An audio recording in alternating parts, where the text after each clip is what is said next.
Bienvenidas y bienvenidos al episodio 82 del podcast de Soy Como Como. Hoy en el podcast hablaremos de la vitamina D. Sí, hablaremos durante una hora sobre una sola vitamina, la vitamina D, que dicen que es casi como una hormona, y hoy vamos a entender qué quiere decir eso. Descubriremos la gran importancia y las grandes implicaciones que tiene a nivel de salud, más allá de la salud ósea, que es lo que nos habían vendido toda la vida. Y lo haremos con María Hernández Bascuñana, graduada en Nutrición Humana y Dietética, experta universitaria en inmunonutrición y con másteres universitarios en Educación para la Salud y en Psicología. María combina la atención clínica desde una perspectiva integrativa con la docencia universitaria, la formación a profesionales y la divulgación. Y recientemente, lo podéis ver en la versión de YouTube del podcast, lo estoy enseñando por cámara, ha publicado este libro que se llama Vitaminados, donde lo explica todo sobre la vitamina D. Antes de entrar en materia, como siempre, recordaros que nos acompaña Nators Plus, nuestra empresa de suplementación de confianza. Vamos a hablar en Instagram de sus vitaminas D y recordaros también que en la comunidad Soy Como Como os espero cada semana con contenido de alto valor en cuanto a alimentación y salud integrativa. Dentro de las ventajas de formar parte de nuestra comunidad están las masterclass mensuales en las que puedes participar y preguntar antes, durante y después.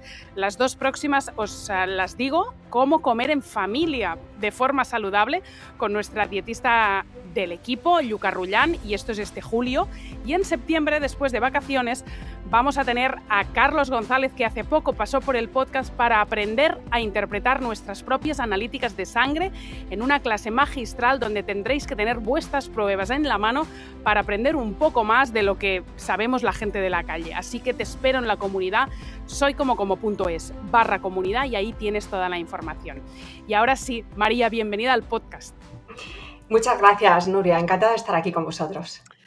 Bueno, yo también te descubrí a través de Sari Arponen en redes sociales, ahí tirando del hilo, y ella un día dijo, pero bueno, quien sabe mucho de vitamina D es María, y no yo, porque estaba respondiendo seguramente alguna pregunta que le estaban haciendo. Pero sí que Sari volvió por segunda vez al podcast hace muy pocos días y estuvimos hablando un poquito de vitamina D y me dijo una cosa que hasta puse el corte justo en redes, porque decía que ahora la medicina ha decidido que como todos estamos bajos de vitamina D, que ya no pasa nada y que no hace falta suplementar. Y yo te pido que empecemos por aquí y después por COVID y vitamina D, como cositas recientes, y después iremos ya más a fondo en otras cuestiones. Pero es así, ¿no? Es así. Ahora mismo hay como una tendencia de no suplementar a los pacientes con bajos niveles, ya que todos estamos tan mal que da igual. ¿Eso es así? Sí es así, Nuria. Bueno, voy a matizar. Vamos a ver, lo que ha ocurrido es que el año pasado, a finales del año pasado, se publicó una guía que encargó el Ministerio de Sanidad al respecto de qué hacer con la vitamina D, ¿no? Medimos, no medimos, suplementamos, no suplementamos, qué directrices seguimos todos a nivel general, porque cada autonomía lo estaba haciendo de forma diferente. Es verdad que había una tendencia en las diferentes autonomías a no medir los niveles séricos de vitamina D. Y esta tendencia es lo que ya se ha generalizado a nivel estatal, y lo que se promueve es no medir, más que no suplementar, lo primero es no medir. Si no sabemos lo que hay, difícilmente vamos a poder dar una pauta, ¿no?, adecuada, pero parece que se le resta importancia. Lo que se ha visto es, efectivamente, que la mayoría de la población tiene niveles bajos o muy bajos en vitamina D, y que, por tanto, ¿para qué hacer un gasto sanitario en una medición sérica? Además, esta guía lo que viene a defender es que no existe suficiente evidencia científica para subir más los niveles séricos de vitamina D. Si la población la tiene baja, es como que es lo normal, ¿no? Normalizamos lo malo. Parece ser que lo normal es lo adecuado y no tiene absolutamente nada que ver, porque entonces podríamos normalizar la obesidad, podríamos normalizar el colesterol elevado, podríamos normalizar cantidad de circunstancias, estados depresivos actualmente, la tendencia al suicidio, y no actuar, porque normalizar es como una llamada a la no acción. ¿Vale? Entonces, podemos matizar, porque sí que es verdad que en la población anciana, como se da por hecho que va a tener niveles deficientes de vitamina D de forma totalmente generalizada por debajo de 20 nanogramos por mililitro, pues aquí sí que se recomienda, sin hacer medición sérica, porque se da por hecho esa deficiencia, suplementar al anciano. ¿Vale? El resto de la población no. Quizás, bueno, pues hay algunos médicos que toman la decisión de no suplementar, porque por algo somos un país soleado, tenemos mucho sol, ¿no? Vamos a exponernos al sol y no está del todo mal esa decisión. El problema es que no nos están enseñando a cómo hacerlo, ¿no? El que el sol esté arriba en el cielo no significa que esté llegando a nosotros en absoluto. A eso llegaremos porque yo creo que una de las cosas que persigue la vitamina D, aparte de esta, que ahora me estás descubriendo que de golpe la medicina convencional dice que no hay evidencia científica, que ahora hablaremos de ello. Después el tema del sol, yo creo que es un papel complicado el de la vitamina D y la divulgación en cuanto al ciudadano que se siente indefenso y infoxicado, porque hay algunos que nos dicen que exponerse al sol demasiado provoca cáncer de piel y otros nos dicen que al revés, que no exponerse al sol casi es lo que provoca cáncer, ¿no? Y encontrar el punto medio y que seamos los ciudadanos los que tengamos que decidir cuántos minutos al día es preventivo y no perjudicial, es muy heavy, porque es que nosotros no podemos decidir eso. Y aquí hay un trabajo de en qué nos hemos equivocado comunicando. Lo dejamos aparcado un momento, vamos a la evidencia. Vale. Porque necesito entender por qué dicen que no hay evidencia y que me digas cuál es la evidencia. Si es que la hay, que entiendo que la hay. Vale, la verdad es que esta respuesta es muy larga, de hecho da para un libro y más que un libro, ¿no? Bueno, claro, es que ahora haremos un tastet que diríamos en catalán, pero me parece una perla que se haga un libro de vitamina D. Me parece que fuerte que no se haya hecho aún un libro sobre vitamina D. Jolín, con prólogo de Sari Arponen, que sabéis que es un habitual del podcast, que su librazo ha sido un bestseller, pues el de Bascuñana tiene que ser el siguiente. Así que da para un libro, vamos a hacer un resumen de esto de la evidencia, María. Bueno, pues mira, se me ocurre utilizar como una especie de símil o metáfora que además utilizo en el libro para que se comprenda bien, y voy introduciendo un tema que es la toxicidad y el error que todo lo cambia, que lo llamo, porque realmente de aquí viene todo. Y el símil que yo utilizo es el de es un cuento, ¿no? Érase una vez una población que tenía mucho miedo a beber agua. Entonces, dado que había casos anteriores en los que se habían producido muertes en bebés, en los que los biberones eran prácticamente agua, vamos a empezar a imaginar, o sea, a comparar el agua con la vitamina D, ¿vale? Se habían dado en la historia casos de bebés que se habían intoxicado, incluso habían fallecido por tomar biberones prácticamente al 100% de agua, o personas mayores que con esa creencia de si bebo mucha agua mis huesos no se secan, pues voy a beber mucha agua, ¿no? Y tanta agua había generado desequilibrios hidroelectrolíticos en personas, sobre todo ancianas, que ya tienen disfunciones o complicaciones en su metabolismo, y también en bebés, ¿vale? Entonces, por eso se genera una alarma social y se dice que no debemos de beber más de un chupito de agua. El alcohol, que rule el alcohol en vasos grandes, las grasas, la sal, las grasas malas, la sal, los azúcares, ahí no hay limitación, pero en cambio del agua se limitaba en esa población a un pequeño chupito, vasito muy chiquitito, que es lo que en realidad le estamos reservando al alcohol de alta graduación, ¿no? Y cuando se hacían estudios, de hecho en esta población se vendía por los chamanes y se comentaba en las sociedades científicas que más no tenía evidencia consumir más agua, que más no era beneficioso para ningún habitante, y que cuidado además con bañarte en el mar o en cualquier lago o piscina, porque como mínimo se te iba a arrugar mucho la piel, y eso ya lo sabemos todo, que la piel se va a deteriorar, y además te puedes ahogar, porque sabemos que si bebemos agua nos podemos accidentar y acabar ahogándonos, ¿no? Entonces, por unas o por otras, todo era un miedo atroz al consumo de agua. Entonces, se hacían estudios y se veía que de tomar un chupito vamos a poner 60 mililitros o 80 mililitros de agua frente a tomar 100 mililitros, no había una diferencia significativa. Por tanto, en base a esto, se concluía que beber más agua o estar mejor hidratados no nos llevaba a ningún beneficio. Pues esto es algo muy parecido a lo que ha ocurrido con la vitamina D. Han sido tan bajas las dosis que se han estado recomendando desde 1997 por el Instituto Americano de Medicina, que realiza un estudio para concretar cuál es la cantidad diaria recomendada de vitamina D, que es tan bajo el dato o esa cantidad que no nos lleva prácticamente a ningún beneficio. Si acaso nos da beneficios a nivel del sistema óseo, pero es que eso es el antiguo paradigma de la vitamina D del siglo pasado. En este siglo ya sabemos mucho más de la inmunidad, del sistema cardiovascular, incluso del neurológico, incluso a nivel genético se están descubriendo muchas cosas. ¿Que falta evidencia? Bueno, es que no se ha dejado investigar. ¿Por qué no se ha dejado investigar? dirá la gente, qué barbaridad, se ha dejado de investigar. Sí, claro, pero se ha dejado de investigar con un límite de vitamina D, como de agua. No podías llegar a beberte un vaso de agua para las investigaciones. Era algo que salía de la ética beber un vaso de agua.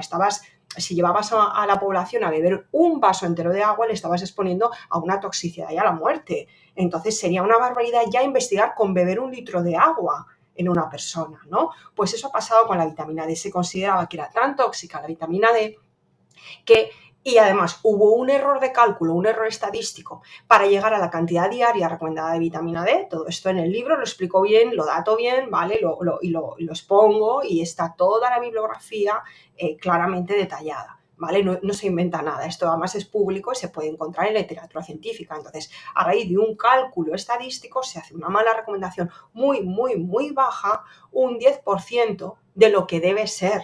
Entonces, claro, es como si me dices, bueno, yo he bebido un traguito más de agua, ¿hay algún beneficio? No hemos encontrado ninguno, ya, pero es que es un traguito nada más de agua. Y si bebemos unos cuantos vasos más de agua, vamos a ver qué resultados tenemos. Y ahora los estamos encontrando.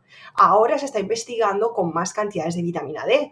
¿Que la evidencia no es suficiente? Bueno, con menos evidencia se utilizan tratamientos farmacológicos y no se dice nada por parte de la comunidad médica. Es lo que a mí me sorprende. Y aunque sea quizás insuficiente o bueno, la hay, pero queremos más estudios porque no ponemos atención a ello, porque no hay interés, porque es todo lo contrario, es decir, no sirve para nada, yo no quiero saber nada de esto. Una medicina farmacocentrista. Pero cuando hablas de que está implicada la vitamina D en el sistema inmunitario o en el sistema cardiovascular, será porque hay evidencia sobre eso. O sea, sabemos cosas, muchas, y que están implicadas en muchas funciones del organismo, una barbaridad.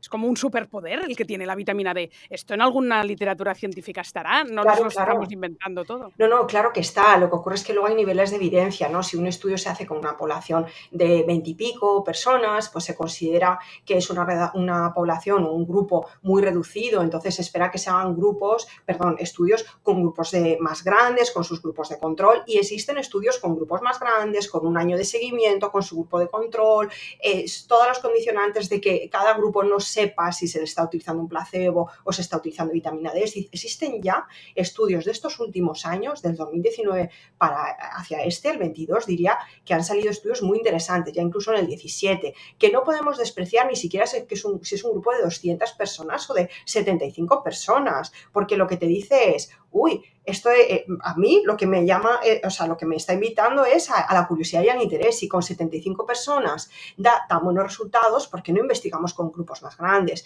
Y hay investigaciones muy bien hechas con los máximos estándares de calidad para que sea una evidencia fuerte, con grupos grandes que están ahí, claro que están. Aún así, todavía sigue habiendo gente que dice que es insuficiente. ¿Por qué creo que está ocurriendo esto cuando se hace una revisión a nivel estatal?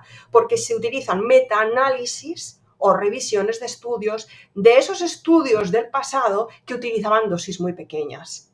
Claro, quizás no tenemos tantos estudios del 2019 al 22 para que sea de peso, ¿no? Para incluirlos en un metaanálisis, y aunque se incluyan, siguen siendo menos que aquellos que están del 17, 19 o 17 para atrás. Son muchos más. Entonces, si no se mira, porque no se está mirando en esas revisiones qué cantidades de vitamina D se estaban utilizando, caemos en esa falsa conclusión de que la vitamina D no tiene ningún impacto, porque entonces los estudios es que estaban mal planteados. Tenemos que cambiar el paradigma. Tenemos que dejar de beber chupitos de agua para pasar a beber no un vaso de agua al día, sino como mínimo 4 vasos de agua al día o más. Pues lo mismo con la vitamina D y empezar a ver los resultados de hidratarnos bien. En este caso, vitaminarnos, lo decía de una manera bien con vitamina D. Me sorprende que no haya interés en estudiarlo, porque si la solución solo fuera tomar el sol, puedo entender que no hay ningún lobby que tenga intereses farmacéuticos, porque no hay dinero por en medio. Pero sí hay dinero. Yo hace años que mi madre va al médico y me dice que se toma una cosa que en España es muy conocida y que se llama igual en Perú, en Paraguay y en otros países, que se llama hidroferol. O sea, ¿cómo puede ser que no haya intereses si aquí detrás hay una de dinero de suplementar a la población con productos de farmacia? Sí, bueno, también están los productos dermoestéticos, los bloqueadores solares, o sea, aquí hay muchas cosas, evidentemente hay una industria por muchas vertientes, ¿no? Vale, el tema del hidroferol tenemos que considerar que no está, es verdad que está en Paraguay, está en China, pero no son los menos los países que tienen realmente este producto, el hidroferol, o se llama de otra manera en algunos, que es el calcidiol, ¿vale? Y la mayoría de los estudios que existen están hechos con vitamina D3 nativa, la original, lo que podemos considerar vitamina que comemos de los alimentos o que conseguimos a través del sol. ¿Qué es el hidroferol? El hidroferol es una molécula de síntesis que da un paso más. Imita lo que haríamos en nuestro organismo cuando tomamos el sol y una molécula nuestra de colesterol que está bajo nuestra piel, en nuestra dermis, se transforma en colecalciferol, que es vitamina D3. Fijémonos en los nombres, la similitud colesterol, colecalciferol, ¿vale? Es una molécula de colesterol transformada en lo que ya conocemos como vitamina D. Y entonces, esta vitamina D en realidad es inactiva, no tiene funcionalidad, tiene que pasar por un proceso, un metabolismo, una ruta metabólica hacia su activación. Entonces, hay una primera conversión hacia una forma semiactiva o una prehormona, que es lo que conocemos como calcidiol, y esto es lo que contiene el hidroferol.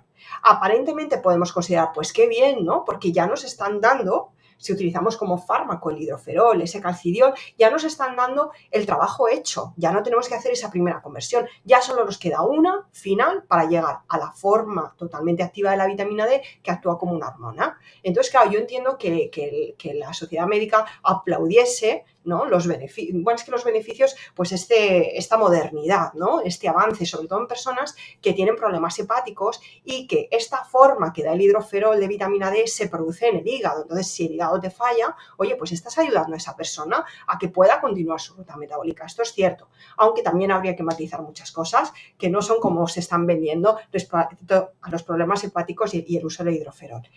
Vale, ¿qué pasa? ¿Por qué a todo el mundo se le está pautando hidroferol sin tener problemas hepáticos, ¿no? Pues no está justificado. ¿Y por qué yo defiendo en mi libro utilizar la vitamina D3 nativa? ¿Por qué? Porque del colecalciferol, la D3, ¿vale? Podemos obtener diferentes metabolitos, que se llaman esas otras formas de vitamina D convertidas, que se están encontrando con múltiples beneficios. Entonces, el hidroferol solo me da un tipo de metabolito que va en una única dirección, de una carrera o ruta metabólica hacia la meta. Una única carrera, ¿vale? Pero sabemos que hay diferentes rutas metabólicas en el organismo, diferentes carreras que va a correr la vitamina D transformándose en otra forma o dándole el relevo a otra forma, ¿vale? Entonces, si yo doy hidroferol, obligo que esa forma continúe en esa única y exclusiva ruta metabólica. ¿Que tiene beneficios? Sí. También tiene perjuicios porque tiene una respuesta hipercalciante que se llama y puede absorberse mucho calcio y el calcio es el que genera toxicidad, no es la vitamina D en sí.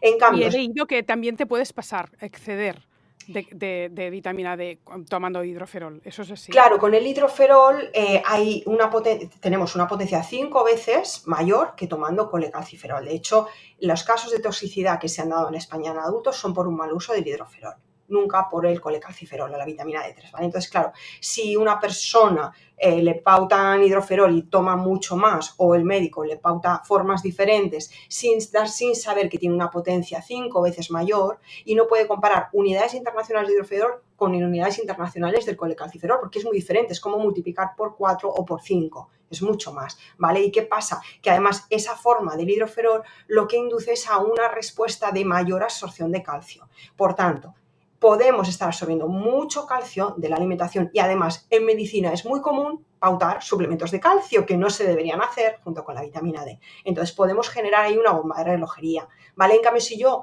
consumo vitamina D3 en su forma nativa, no voy voy a conseguir diferentes metabolitos que no tienen respuesta hipercalcemiante y que además se sabe que son eficaces para los beneficios inmunitarios y otros beneficios que se están encontrando. Entonces, si doy solo hidroferol, estoy privando a la persona de esos beneficios, de esas otras formas de vitamina D que siguen rutas metabólicas diferentes a la clásica, que es conocida en la medicina, porque no se le está enseñando otras, ni en medicina, ni en nutrición, ni a nadie. Las facultades nos han enseñado la clásica, ¿vale? La vitamina D se transforma en calcidiol, que es lo que tiene hidroferol, y eso se transforma en calcitriol y se acabó. Y no es cierto, el metabolismo es mucho más amplio, hoy conocemos mucho más y tiene acciones muy interesantes. La vitamina D sí la obtenemos en su forma original. Cuando dices vitamina D3 nativa, que no lo había oído nunca, entiendo que es cualquier suplemento que yo veo que pone vitamina D3. Efectivamente. Cualquiera. Está Sí, bien. sí, si Si es pone nativa. D3 con claridad, eso es. Sí. Vale. Tenemos que cerciorarnos porque a veces, bueno, pues no debería, pero puede haber cierta confusión en el etiquetado. No debería porque es un producto alimenticio y tenemos una legislación, ¿vale? Que en el etiquetado muy clara y por tanto tiene que haber claridad. Pero por si acaso busquemos que ponga colecalciferol en ese etiquetado. Busquemos a ver si tiene D2, porque, por ejemplo, pues hay productos, por ejemplo, las setas tienen vitamina D2, D3 y D4. De Entonces, 4, bueno, que lo he descubierto en tu libro. Digo, hay una de 4. tampoco ¿Qué te es la creas de que yo sé mucho, al 4? final es una variedad, es una molécula un poquito diferente, pero todavía no se está hablando Y mucho de ella. resulta que las setas tienen distintas variedades de vitamina D. Tiene la D2, efectivamente tiene D3, la que más abunda es la D2, entonces la D es algo que se recoja el extracto exclusivamente la D3, ¿vale? Entonces si vamos a por un suplemento, debemos que buscar que sea D3, ¿por qué? Porque la D2 se ha visto que no es igual de eficaz que la D3. Y la O D2 no es la sea, del hidroferol. vitamina D de origen vegetal hecho de maitaques y shiitakes, no. Si han conseguido aislar la D3, Ah, si lo si han lo han conseguido, sumado. sí. Lo que hay que Vale. cerciorarse es que aunque en el etiquetado ponga fuente de D3, no, sí, puede ser que contenga además D2. Entonces, pueden usar de reclamo la D3, pero tengo que asegurarme que el 100% es D3, no es D2 más D3, ¿vale? Por ejemplo, esto con el líquen lo vamos a conseguir, porque el líquen, siendo, bueno, pues una especie entre vegetal y hongo, el líquen sí que nos da la molécula D3. Y esa es la más eficiente. Sabemos hoy en día que aunque la D2 pueda ser eficaz para el sistema óseo, no lo es para el sistema inmunitario. Recientemente, en el 2022, ha salido un estudio que ha venido a confirmar lo que ya se sospechaba y ya se iba viendo, que tiene menos tiempo de vida la D2 en nuestro organismo, tiene menos potencia la D2, la vegetal, que la animal, la D3, y que, bueno, pues no tiene los mismos efectos en los genes que se involucran en nuestro sistema inmunitario, cosa que la D3 sí activa mucho más genes que la D2 para que tengamos un buen, correcto funcionamiento del sistema inmune. Así que no nos confundamos con el título de Alienta Editorial de María Hernández Vascuñana, porque dice vitamina 2, que estamos vitaminados, de vitamina D, la D lo pone grande, pero la buena es la D3, Eso no es. la D2. Bueno, y estamos aprendiendo un mundo hoy, pero es que aún me queda preguntarte, ¿y es mejor con K2 la D3 para la salud de los huesos? Porque la gente ya sabe un montón y todos vamos ahí como de guays, no sabemos qué estamos diciendo, pero sí, yo tomo D3 con K2, ¿verdad? Sí, es mejor con K2, depende de la alimentación. Ahora, si me voy a la práctica, porque teoría hay mucha y a mí me gusta matizar, pero entiendo que aquí pues tenemos que ir concretando cositas y resumiendo. A ver, la vitamina K2 es una vitamina también liposoluble que necesitamos para que el calcio que se absorbe gracias a la vitamina D pueda fijarse en la matriz ósea. ¿Vale? Que es lo que queremos, ¿no? Que se quede por ahí dispersa generando calcificaciones de tejidos blandos y por tanto generando toxicidad. Queremos que de verdad ese calcio sea utilizado y sea útil en el cemento óseo, en nuestros huesos. Entonces, la vitamina D ayuda a eso. Antes se creía que era la vitamina D la que le cogía de la manita al calcio y decía, venga, vámonos para el hueso, yo te llevo. Y esto no es totalmente cierto. Es verdad que la vitamina D inicia ese proceso, prepara una proteína de la matriz ósea para que el calcio se pueda fijar, pero solo inicia el proceso. No se termina o no se concluye si no está la vitamina K2 presente. Si consumiésemos más alimentos fermentados, podríamos obtener K2. Entonces, claro, cuando me preguntan, ¿y la K2 hay que tomarla? Pues depende, tengo que hacer una valoración nutricional, ver tu alimentación, si tomas frutas y verduras ricas en fibras fermentables, porque en tu intestino las bacterias van a producir K2. También necesito saber si tienes problemas intestinales, si tienes SIBO, disbiosis, si tienes posiblemente una inflamación intestinal, porque eso va a repercutirte negativamente en esa producción de K2. Y aunque tengamos muy buen equilibrio intestinal, lo que dicen los estudios, al menos en Occidente, es que parece ser que no llegamos al nivel óptimo de K2. Podemos producir cerca de un 50%, que bueno, puede ser suficiente para los huesos, pero no lo va a ser para todo el mundo ni va a ser lo óptimo. Entonces, ¿qué ocurre? Necesitamos otro 50% obtenerlo, o de alimentos que ya tienen la K2 muy fermentados como el nato, que se consume en Japón, que es soja o garbanzo también con un tipo de fermentación, que debe saber a rayos y huele muy mal, dicen, ¿no? Y si no estás acostumbrado tradicionalmente, es muy difícil consumir eso. En España no consumimos ese tipo de productos. No, yo por eso como tempe de garbanzos con la esperanza que haya cierta fermentación en el garbanzo, porque siempre pienso, oye, el garbanzo es muy nuestro, vamos a reivindicar un tempe de garbanzo que tiene un punto fermentado. Claro, lo que pasa es que el tempe no es una fuente de causa, depende del tipo de fermentado, pero está muy bien, Nuria, que tú hagas eso, que vayas introduciendo fermentados porque tienen pero no es como otros el nato, tantos ¿no? beneficios, ¿vale? Pero claro, habría que ver qué tipo de fermentados. Entonces, por ejemplo, tenemos el chucrut que es muy usado en Alemania y que ya ha llegado a España, hay gente que lo conoce, pues es una fuente de K2. No es muy una fuente magnífica, tiene poquita K2, pero algo tiene. El nato es, sin lugar a dudas, lo que más tiene y de ahí se sacan los suplementos. Entonces, si yo voy a suplementarme con vitamina D, ¿debería suplementarme con K2? Pues sí, seguramente casi todo el mundo sí, porque cuando haces una valoración nutricional te das cuenta que no se llega a lo óptimo, ¿vale? Pero bueno, no tendría por qué ser así en todas las personas, ¿de acuerdo? Pero también si vamos a tomar el sol. Es que esa pregunta no la hace la gente. Oye, si ahora en verano voy a estar tomando el sol mucho y voy a tener vitamina D, ¿debería suplementarme con K2? Pues también, porque ¿qué más da si la vitamina D la obtienes del sol o la suples con un suplemento? Por eso se llama suplemento, porque suples lo que obtendrías del sol. Entonces, o del sol o de un suplemento vas a obtener calcio y ese calcio necesita de K2 para que pueda ir a los huesos y no se quede circulando donde no le corresponde. Pero si hay exposición al sol en verano, ¿eres partidaria de parar la suplementación hasta después de verano o no? La suplementación de vitamina D, sí, si vamos a exponernos al sol de una forma óptima y eficaz, porque esto es lo que tendríamos que ver, si lo estamos haciendo de forma eficaz para poder subir los niveles séricos de vitamina D, sí, para qué tomar un suplemento de vitamina D o un complemento nutricional, salvo que sea poquitos días, a lo mejor solo en fin de semana y es insuficiente. Esto lo vemos cuando hacemos analíticas y vemos personas que tras el verano no han obtenido vitamina D suficiente y otras que tienen de 50 y pico para arriba, más todavía, por 3 días que se expongan al sol. La clave está en cómo han hecho esa exposición al sol, en qué hora del día la han hecho, cuánto tiempo lo han hecho. Porque una cosa es cómo tienes el intestino a nivel de absorción de lo que es el suplemento en sí, pero si tienes un problema de absorción, la exposición al sol puntúa de una manera o de otra en No te función o no. repercute, no. Esto es algo que se escucha mucho. Tú tienes que absorber el sol sí o sí, aunque tengas la disbiosis de tu vida, ¿eh? Claro, la disbiosis es indiferente al sol. O sea, tenemos dos vías para obtener vitamina D. La alimentaria, bien sea con los alimentos o bien sea con un suplemento o concentrado nutricional, ¿vale? O fármaco, no me importa. O sea, vía oral. Ahí sí que tengo que tener una buena absorción intestinal. Ahora, la del sol no pasa por el tracto digestivo, no tiene nada que ver, ¿vale? Y del sol no absorbemos vitamina D.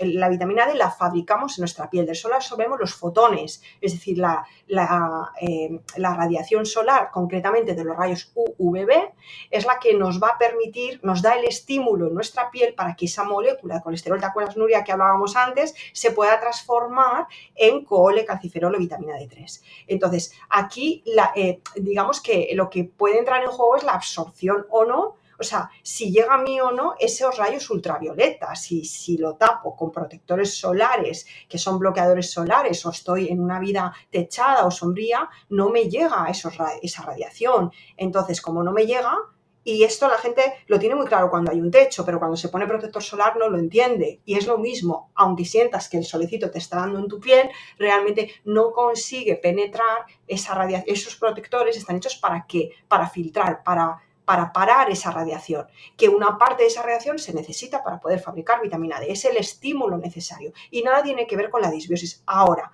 si nos metemos en clínica, sí que hay una pequeña relación. Si una persona tiene disbiosis, tendrá una inflamación crónica, aunque sea de bajo grado, que va a demandar más vitamina D para poder... Nos la comemos. Efectivamente, pero es una mayor demanda y hace que lo que voy produciendo lo vaya consumiendo y pueda estar baja. Claro. Mirad qué cuenta María en el libro, a ver si os cuadra. Tomo mucho café, tengo mucho estrés. Bajo magnesio igual a baja vitamina D aunque te suplementes. Y esta es la historia de nuestra vida. Café, estrés, magnesio bajo y gran relación que he descubierto entre el magnesio y la vitamina D en tu libro. Me encanta que me lo preguntes, Nuria, porque es clave y más yo como nutricionista y mononutricionista, pues creo que es importante divulgar al respecto. Y en medicina no se está haciendo, porque solo se cuando ellos piensan, los médicos normalmente, no podemos generalizar a todo el mundo, pero generalmente cuando piensan en nutrientes lo hacen de una forma aislada.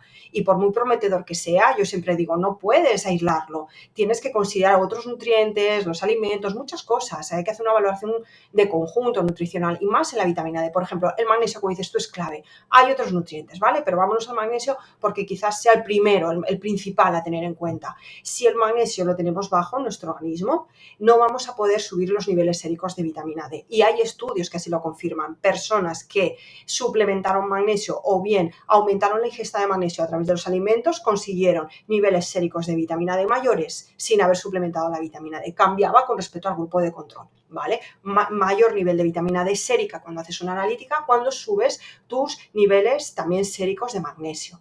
¿Por qué? Porque el magnesio es un mineral imprescindible para que la vitamina D se pueda metabolizar hacia su forma activa.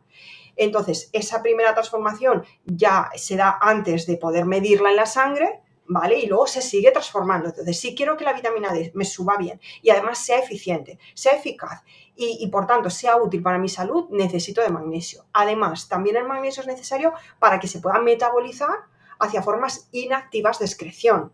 Que esto es importante decirlo, Nuria, porque la vitamina D se puede excretar y todavía hoy escuchamos a médicos, nutricionistas, farmacéuticos decir que la vitamina D no se puede excretar y lanzan mensajes en noticias médicas, en guías de actualización. ¿Qué quiere decir que se puede excretar? Pues que no se almacena en nuestro cuerpo como siempre se ha creído. Decía que como era una vitamina grasa, no la podemos orinar. Por ejemplo, cuando tú tomas vitamina C, tú te dicen, puedes tomar mucha porque no te vas a intoxicar, porque si tomas en exceso lo vas a orinar, enseguida va a salir por la orina, ¿no? Las vitaminas hidrosolubles, que tienen afinidad por los líquidos, del grupo B, la C, ¿vale? Pues podemos excretarlas fácilmente, orinarlas si están en exceso. Pero ¿qué pasa con las liposolubles, las grasas, como la vitamina D, la vitamina A, la E, la K, que una vez entran en nuestro organismo no las podemos orinar, entonces se van acumulando. Y se creía que la D, pues o sea, esto en general, todas las liposolubles se van acumulando en nuestro organismo, en el hígado, en grasas que tenemos de sobrepeso, obesidad, y pues ese acúmulo puede dar lugar a una toxicidad, porque nos estamos pasando almacenando mucha vitamina D. Madre mía, no he conocido nunca a nadie que esté por encima de 50 como para hablar de toxicidad.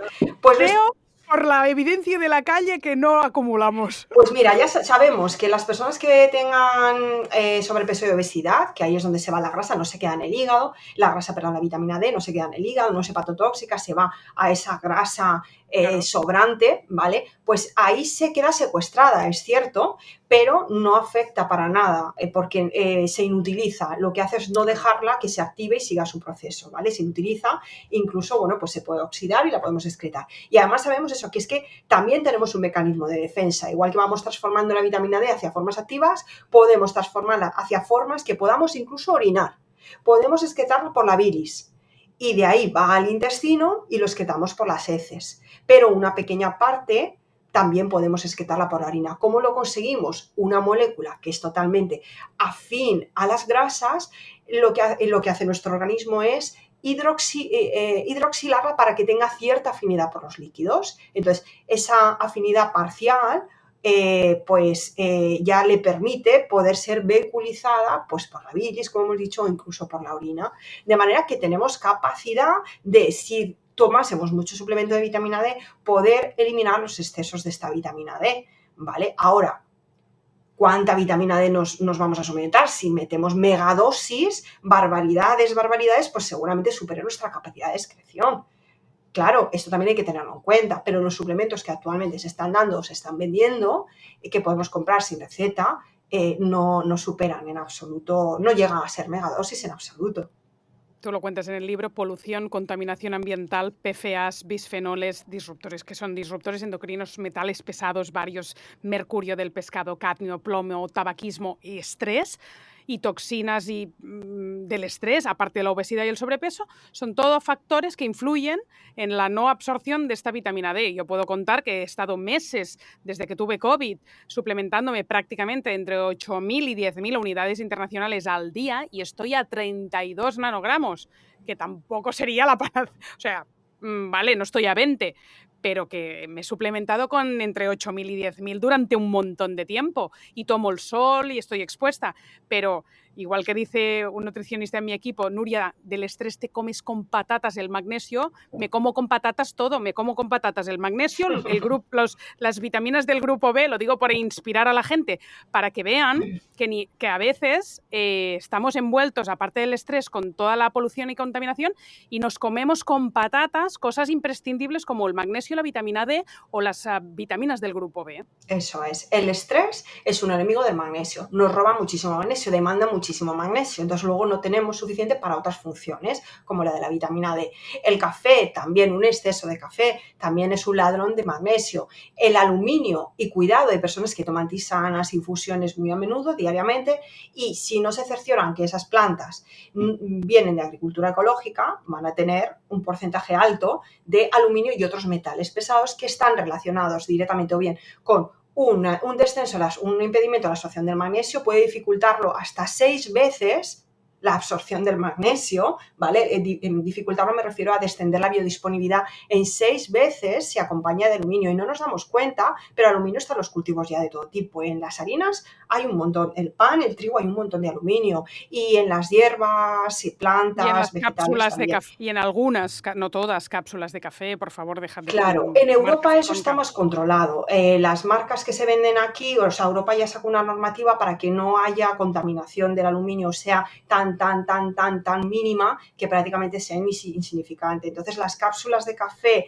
que se venden en Europa deben de contener una forma para que no esté en contacto directamente esa agua que va a alcanzar una temperatura muy elevada con el aluminio. ¿Qué se hace? Se recubre con una capa plástica. Pues no sé si es peor, porque la capa plástica tiene bisfenol A y es lo que tú dices, Nuria, también tenemos disruptores endocrinos que van a interferir en el metabolismo de la vitamina D, como el bisfenol A y otros contaminantes que tenemos en los alimentos, en el aire, en el agua, en el medio. Es que el libro es tal Biblia que he descubierto, y lo estaba buscando ahora, pero no lo encuentro, cuando hablas de bisfenoles, que me he quedado muerta, porque yo estoy muy metida en los tóxicos este año, pero hay una frase que me la has descubierto, porque se empieza a hablar de las prótesis, pero no hablas solo de amalgamas, que esto lo tenemos claro, lo hablamos en un podcast, lo de las amalgamas con Sergio Banadas.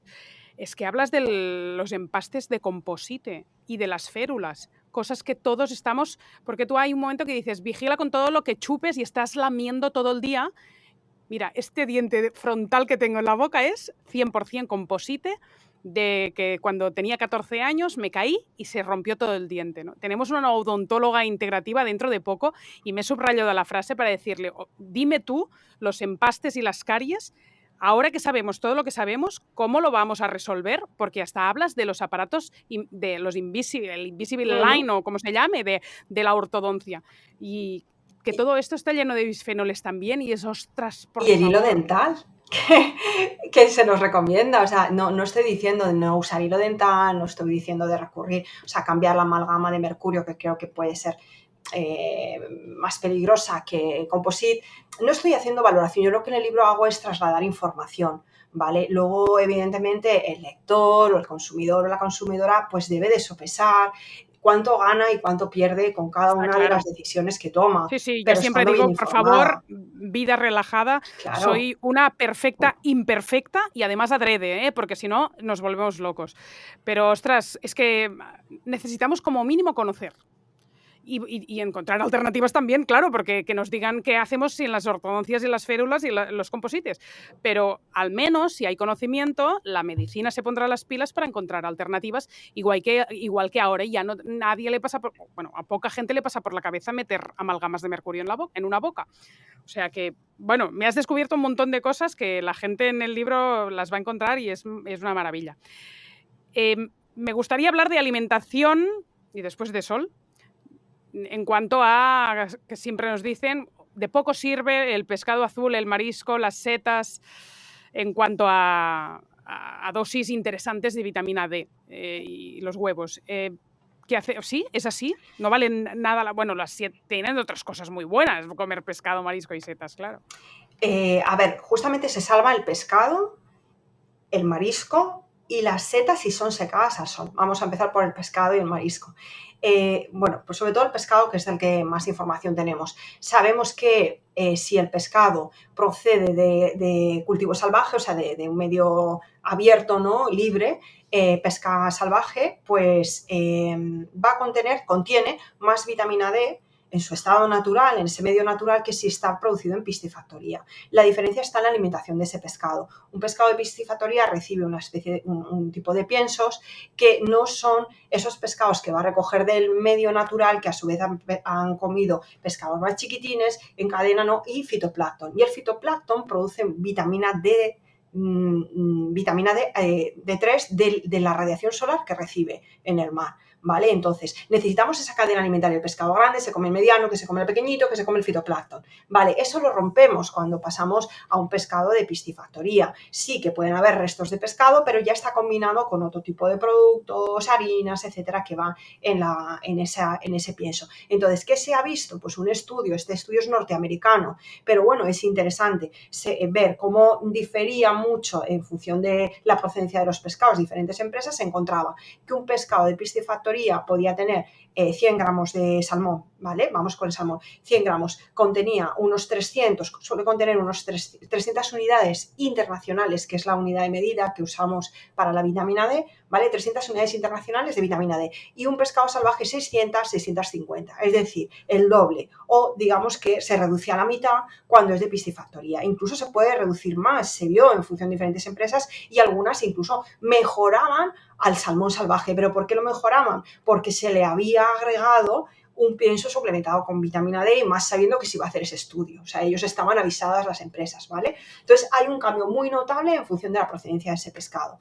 Luego, las setas y los champiñones, pues generalmente cuando crecen no les da apenas el sol, pero sí, solo con esta sencilla acción de cuando se recolectan, se dejan secar al sol, y sobre todo, más que enteritas, si se pueden laminar, ¿vale? En finas láminas, dejarlas separadas en una bandeja, que no se toquen unas a otras, para que así aprovechemos máxima superficie como haríamos los humanos, máxima superficie para tomar el sol. Pues en las setas y los champiñones también, ¿vale? Laminados, tomar el sol, os ponéis al sol.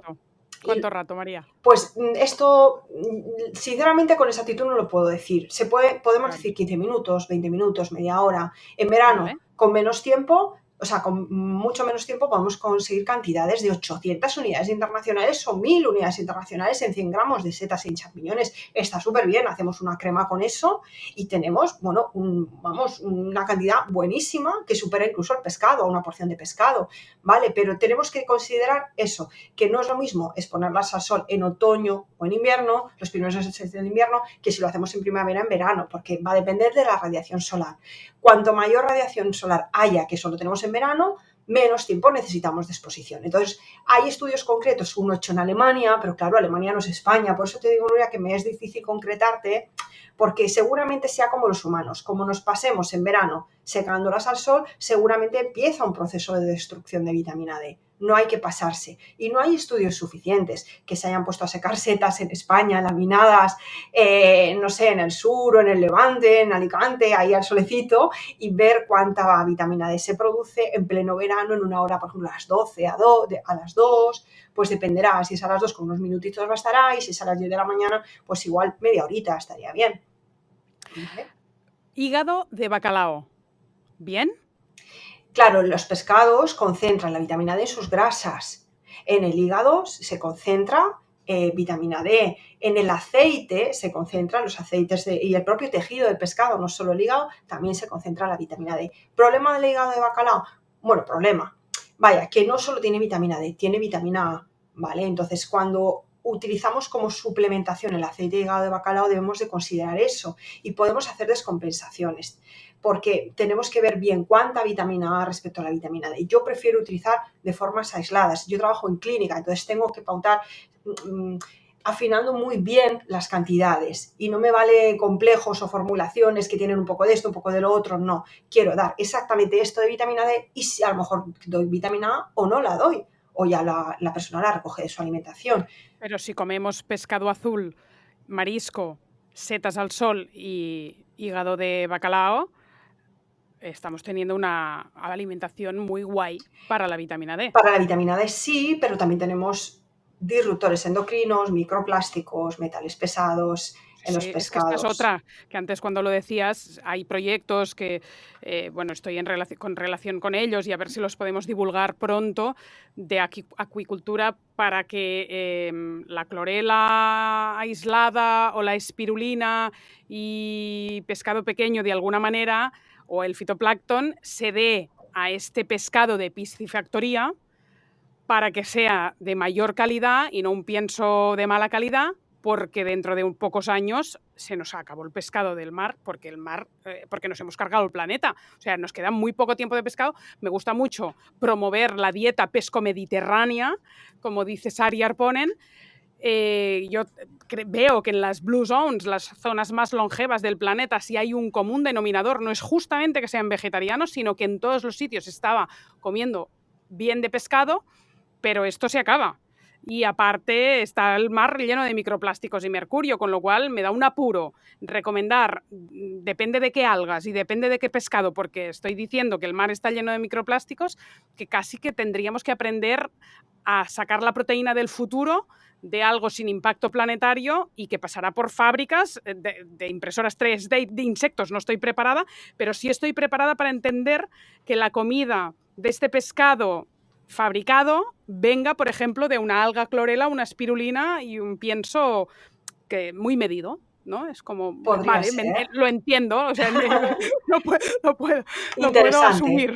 Es Sí. interesante eso, sí. Yo creo que tendríamos que trabajar a la par en nuevas formas de proceder que compensen ese impacto ambiental o tóxico para nosotros, pero también en el medio, o sea, en la salud ambiental, ¿no? Porque si seguimos contaminando, por más que avancemos en tecnología o en formas diferentes, en quelaciones, seguimos contaminando el planeta con un impacto importante. Entonces, bueno, yo también podría ser esto es que es difícil, ¿eh? Podría ser una gran defensora del pescado, lo soy, de hecho, pero digo podría porque en la práctica no lo recomiendo tanto. Lo siento, o sea, igual que tú has valorado el composite, ¿no? Las amalgamas y demás, pues es que al final te queda ver en la teoría hay una cosa, pero en la práctica hay otra, ¿no? Y estamos recogiendo muchísimo de los pescados y si tienes conversaciones con personas que investigan al respecto, de verdad que te queda muy mal sabor de boca, porque vas a conocer información que los gobiernos no te la están trasladando, pero se conoce. Sí que está ahí para analizar el mar Mediterráneo, para analizar otros mares, para ver nuestros pescaditos que creemos que son muy monos y que son poco contaminados como las sardinas del Mediterráneo y nada que ver con eso que se nos está diciendo que el pescado pequeño está poco contaminado. Entonces, y luego además te dan datos muy aislados, o los del mercurio, pero es que tenemos muchísimos contaminantes que recoge como una esponja el pescado y nosotros recogemos también como esponjas del medio más ese pescado que nos llevamos. He tenido todo el año pendiente hacerme la analítica de metales pesados en orina porque me encanta ser conejillo de indias y tengo la suerte que con el laboratorio Teletes colaboramos y así al menos puedo contar, aunque es verdad que tienen un coste estas pruebas, pero bueno, esta no es un coste que tampoco digas 70 euros. Porque al final es bueno y a mí no sé si como demasiado pescado o demasiado poco, en todo caso con esta simple analítica de orina veré si lo que me sobra a mi cuerpo se llama mercurio o se llama arsénico. Porque en una sociedad llena de carbohidratos en la dieta, quizás nos viene el arsénico del arroz como con mucha más fuerza que el mercurio del pescado. Y al final es como, bueno, pues voy a comprobarlo, a ver qué le está pasando a mi cuerpo. Yo que tampoco me hago una sobredosis de pescado, ¿eh? A veces mal, porque poco pescado azul, pero no, más de 2 veces a la semana seguro que no como pescado y marisco, pero es que al final no sabes qué comer, ¿eh? O sea, es Claro. desesperante. El sol. Antes, y acabaremos con las medidas, ¿no? Porque al final estamos diciendo, bueno, ¿y cuántas unidades internacionales? Según la medicina clásica o la sociedad americana y según María, ¿cuál es vitamina D insuficiente, deficiente severa. Esto lo hablamos ya en un momento antes de terminar, y también los niveles, si queremos saber un poco más de magnesio para estar bien y tal. Pero antes el tema del sol, que decíamos, de cómo encontrar la medida justa y ahora en verano, que a las 12 de la mañana es muy bestia, ¿no? Y que hay gente que está muy, muy, muy a favor de nunca never protección solar. Y claro, los dermatólogos se ponen histéricos. Yo lo entiendo, porque es que ya no sé. Vale, ¿por dónde empezamos? ¿Por la exposición al sol o por los niveles? Venga. Sí, yo hago spoilers del final, quedaros hasta el final, pero antes vamos al sol y terminamos con valores, Vale. con A ver, parámetros. yo creo que no tenemos que ser, o sea, no tenemos que irnos a los extremos.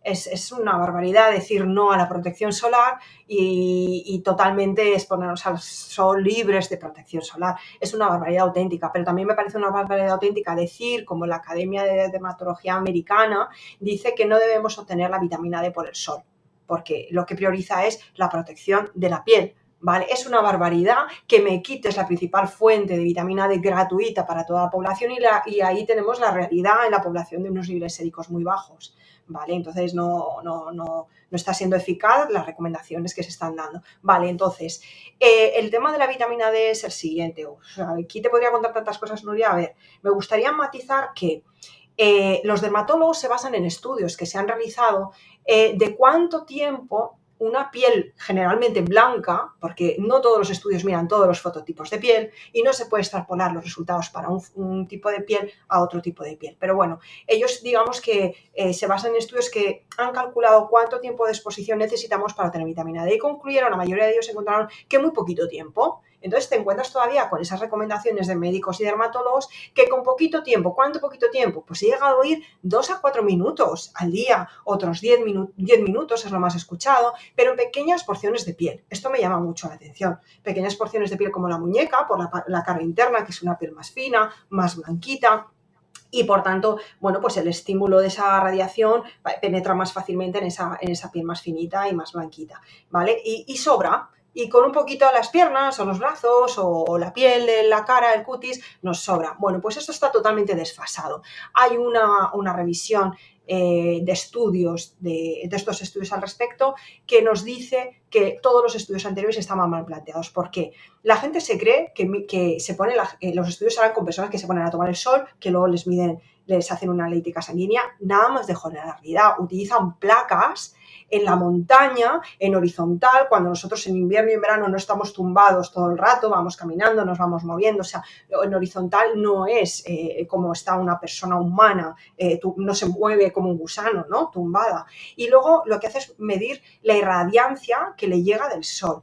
Pero luego hace cálculos computacionales en función de esa irradiancia, según la hora del día, según las estaciones, sobre una placa en horizontal, se lo lleva a las propiedades de la piel que conoce, que se miden también en laboratorio. Entonces, primero, esos tejidos que se utilizan en laboratorio se dice que no representan la fotodinámica real de la piel. También se utilizan lámparas de radiación para reproducir esa irradiancia y resulta que esas lámparas no reproducen ni los infrarrojos ni reproducen el espectro total de radiación solar.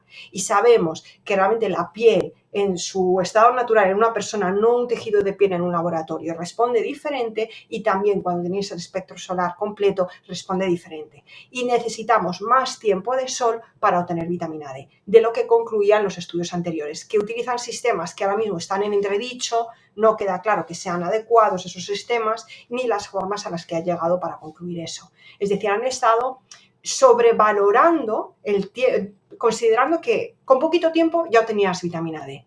Y ya se ha visto que no, porque por ejemplo una persona que se expone al sol obtiene radiación UVA y UVB.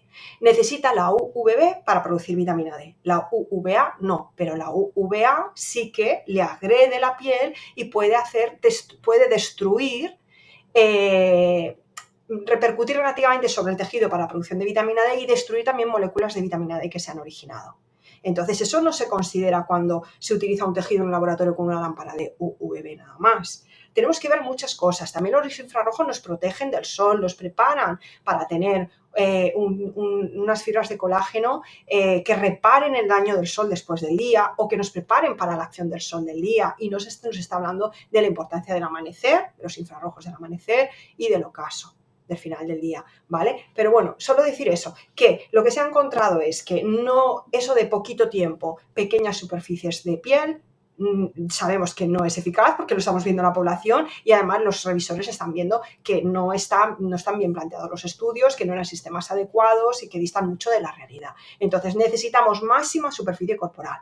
¿Qué quieres taparte la cara? Es que estos días me están llegando, cuando divulgas una capsulita de información de protector solar, ya te sale alguien diciendo, entonces si yo tengo cáncer, si yo tengo de piel, si yo tengo esto, si yo tengo lupus, no puedes ponerme al sol, ¿no? Y parece como que ya es como que te estás equivocando. Vamos a ver, quien tiene fotosensibilidad no se puede exponer al sol, eso está claro. Pero quienes no tienen fotosensibilidad deben exponer su piel al sol y entrenar la tolerancia de la piel al sol. Y esto se entrena durante todo el año. Máxima superficie corporal, ¿por qué? Pues porque así tienes más fábrica de vitamina D activa. Si te expones un trocito pequeñito, pues dejas tu fábrica prácticamente al mínimo trabajando. Aprovecha unos pocos minutos. Si vas a estar 10 minutos, aprovecha la máxima superficie de tu cuerpo para producir más vitamina D. Si solo te dejas el cuello para que te dé vitamina D, pues vas a tener que estar horas para que en ese trocito produzca suficiente vitamina D. ¿Que quieres ponerte crema?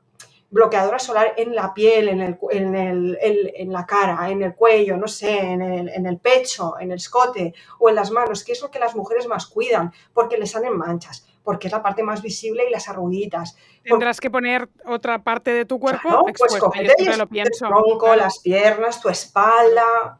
Claro, si es que... Claro, porque yo también me salen muchísimas manchas y a veces voy maquillada o a veces voy con protección, ¿no? O cremas que tienen protección, que ya la llevan, y dices, bueno, pues me tengo que despelotar de algún lado porque no me está tocando en realidad. Eso es, tú Estoy aquí decides. con unas pantallas, claro, Tú todo eso. decides qué partes del cuerpo, pero intenta que sean partes grandes. Si quieres sencillamente quitarte la cara, es una parte pequeña, te queda mucha parte del cuerpo, ¿vale? O sea que no estoy en contra de usar el protector solar, ni mucho menos, ni estoy en contra de las decisiones por estética. Solo pido que se reconozca que son por estética, no son por ser un problema de salud, porque el sol nos protege del cáncer de piel más agresivo, que es el melanoma. Esto hay información al respecto. Se encuentra que las personas que menos tiempo pasan al sol son las que más incidencia tienen de melanoma, o aquellas que de repente pasan de toda la oscuridad o un invierno sombrío, primavera, todo el año sombrío, y de repente se vienen de Alemania a España a tomar el sol y se queman.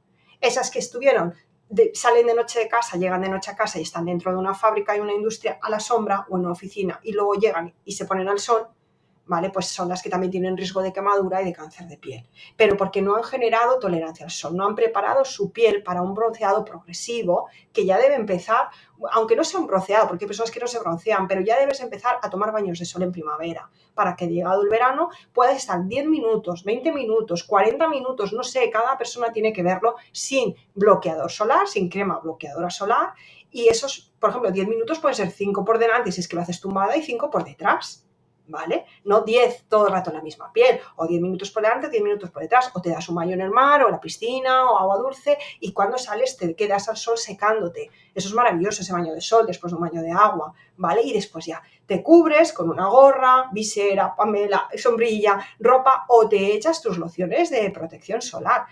Yo no digo que no se utilicen protectores solares, también es verdad que hay que saber elegirlos, porque hay diferentes tipos, y bueno, pues los efectos también son Tenemos diferentes. una masterclass maravillosa solo de cremas solares sin tóxicos de la experta Nina Benito, la mayor experta periodista, divulgadora de España, que tiene el Organics Magazine, su revista, y tenemos una masterclass que es la bomba, y la podéis recuperar si estáis dentro de la comunidad, para ver qué protector solar, y también para los niños, para los más bebés, para todo tipo de pieles, atópicas. Bueno, dio un montón de recomendaciones y hay todo el listado ahí de marcas con las que confías, sin nanopartículas, bla, bla, bla. Última pregunta. María, has hablado ya de vitamina D3, más K2, hemos hablado del hidroferol, del origen vegetal, del líquen, o sea, queda todo contado, nos queda un poco el dato de los nanogramos óptimos según tu punto de vista. Vale, Bueno, empiezo por lo que es lo mayoritario en los informes de laboratorio, es los niveles séricos de 30 nanogramos por mililitro, 30, ¿vale? Y nanogramos, cuidado, porque a veces esas analíticas viene un paciente con nanomoles, es otra forma, y entonces nos liamos. Pero Nos liamos. lo que más se utiliza en España es la unidad de nanogramo, ¿vale? Entonces, 30 nanogramos por mililitro se considera suficiencia. Algunos laboratorios lo consideran a partir de 20. Esto es algo arcaico, es antiguo, pero curiosamente estamos retrocediendo en el tiempo y se está presionando para que se ponga 20 como niveles de suficiencia. Me parece una barbaridad. Me parece una ¿Y a barbaridad. 30 te parece No, suficiente? 30 me parece una suficiencia residual. Es como decir, bueno, estás bien de hierro porque tus reservas, tu ferritina, tus reservas de hierro están a 10. Dios mío, o sea, dale, o sea, eso es ir casi zombie o sea, 10 de ferritina. Hay laboratorios que lo consideran mínimo de suficiencia, otros 15, otros 30, ¿vale? Pero bueno, o sea, es como decir, de 10 a 300, cuando con 100, 200 y 300 estarías bien, resulta que con 10 también estás bien. Bueno, pues no vas a entrar en una fase crítica, ¿vale? De anemia ferropénica que te lleve a algo más grave, pero no vas a estar bien. Con el mínimo de suficiencia, Claro. es el mínimo de suficiencia residual. Es como conformarte con una miga de pan. Quizás no sea el mejor ejemplo porque, bueno, pues no sé, usamos el trigo, el pan, no importa, es un alimento, ¿vale? Es como decir, sí, ya estás bien porque tú tomas una miga de pan al día o dos, ya, pero yo quiero un bocadillo, yo quiero un sándwich como mi compañero del cole, no quiero conformarme con una miga o dos de pan. ¿Vale? Sí. Entonces, a eso se está jugando. El mínimo de suficiencia no es el nivel óptimo. ¿Cuál es el nivel óptimo? Pues aquí depende de los autores y las investigaciones están barajando que, bueno, pues al menos debería ser 40. Algunos dicen que 40 ya es óptimo, otros dicen que 40 debería ser ese mínimo de suficiencia que hoy está en 30, ¿vale? Y que están intentando bajar a 20. ¿Por qué? Otros van subiendo y dicen 50, porque en inmunología lo que estamos apreciando es que los efectos de la vitamina D varían en función de los niveles séricos y no es lo mismo que para el sistema óseo. Con 20 o 30, la mayoría de personas puede ya tener un buen metabolismo óseo, pero no una buena respuesta o adaptación inmunológica. Y se ha encontrado que con niveles de 40 es mejor, pues por ejemplo ya para la madre gestante, pues para evitar un aborto espontáneo, que es un rechazo del sistema inmunitario por ese nuevo ser, que no lo está reconociendo como algo propio. Y eso es inmunidad. Entonces, ese rechazo se va a producir más fácilmente si la mujer no llega a niveles de 40 durante la gestación en el primer trimestre. También puede haber riesgo de preeclampsia, puede haber diferentes situaciones que va a sufrir la mamá embarazada y también el feto si sus niveles de vitamina D no están en al menos 40. Esto lo dicen los estudios que me preguntabas al principio, Nuria. También, por ejemplo, en infecciones del tracto respiratorio se ha encontrado que 50 mejor que 40. Se decía 40, luego vieron que 50 mejor que 40, e incluso hay estudios que dicen ya, pero es que vemos que 60 mejor que 40, 30 y 20. Claro, lo difícil es encontrar una muestra de población que tenga esos niveles actualmente, porque sí Es que por la había décadas atrás. que se recomendara en casos de COVID era por la relación con la insuficiencia respiratoria, ¿o no? Más por la cascada inflamatoria que se produce. Bueno, es que realmente hay en tema COVID y en otras infecciones del tracto respiratorio hay muchas cosas en juego. Desde el inicio de las defensinas que crea nuestro organismo para defenderse de forma, o sea, sin tener memoria de ese agente que viene, de ese virus, directamente defenderse de virus, bacterias, otros patógenos. Aquí la vitamina D juega un papel importante en la fabricación de esas defensinas. Si nos falla esa primera barrera, pues tenemos células, otro tipo de células inmunitarias, la inmunidad celular, y ahí también la vitamina D juega un papel importante. Y luego porque se dispara una lluvia, una cascada inflamatoria que te lleva al colapso, al fin y al cabo, a la UCI, a la muerte, y la vitamina D también juega un papel importante en inhibir esos procesos inflamatorios que generan un fallo multisistémico, ¿vale? Y bueno, pues eso, entonces, niveles óptimos, pues más que, bueno, sí, yo creo que 50, al menos 50, sería una media y no pasa nada si estamos en 60 o estamos en 70. De hecho, en clínica ves pacientes que necesitan 120 para que su dolor desaparezca. En el libro, por ejemplo, dejo un capítulo, el primer capítulo de la segunda parte que lo dedico a inmunonutrición, que es el efecto de la nutrición en la salud y la enfermedad a nivel clínico, vemos el impacto que tiene y lo que vamos conociendo ya en estudios, pues sabemos que la vitamina D modula estados como, o sea, procesos como la inflamación y el dolor, que reduce el uso de opioides, que el dolor crónico lo puede reducir, incluso lo puede llegar a hacer desaparecer y la persona entrar en estabilidad. Por ejemplo, esos dolores menstruales que las mujeres tienen todos los meses, que pueden llegar a ser verdaderamente incapacitantes, ¿vale? O dolores neuropáticos, dolores óseos, dolores de muchos tipos, se ha encontrado un descenso de ese dolor o incluso estabilidad completa. Pero, ¿qué dicen los estudios?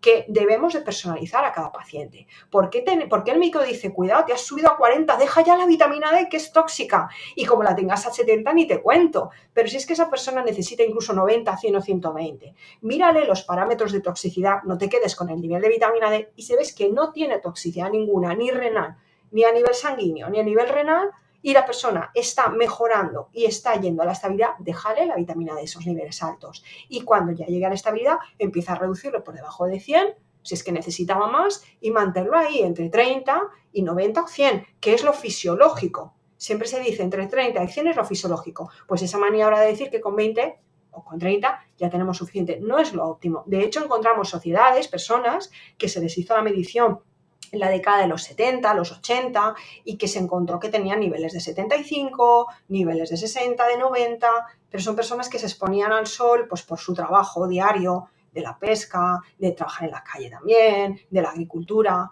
y había menos contaminación.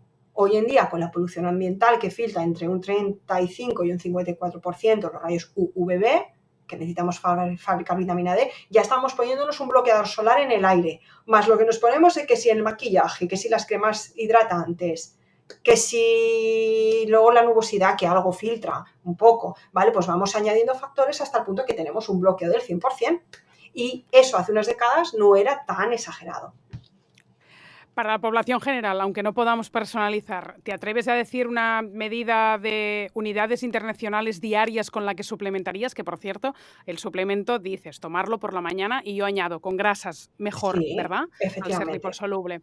Y el magnesio por la noche, El magnesio lo aislado. dejaría a la tarde-noche, sí. Sí, porque además es antagonista del calcio y cuanto más vitamina D por la mañana, pues vas a absorber más calcio. Deja que se absorba ese calcio sin suplementos, deja que se absorba el propio calcio de la comida y así no compita con el magnesio. Y el magnesio, pues que llegue a la tarde-noche que ayuda a un descanso nocturno, a coger bien el sueño, a un descanso reparador, es relajante de la musculatura, del sistema nervioso. Entonces, bueno, se puede tomar al mediodía, se puede tomar por la noche, pero yo me inclinaría más hacia la tarde-noche el magnesio y la vitamina D en el desayuno, que acompañe de una grasa, o sea, el propio complemento nutricional ya puede venir con un extracto, con aceite de oliva virgen extra o aceite de coco, ¿vale? No en extracto seco. No recomiendo para nada pastillas en seco.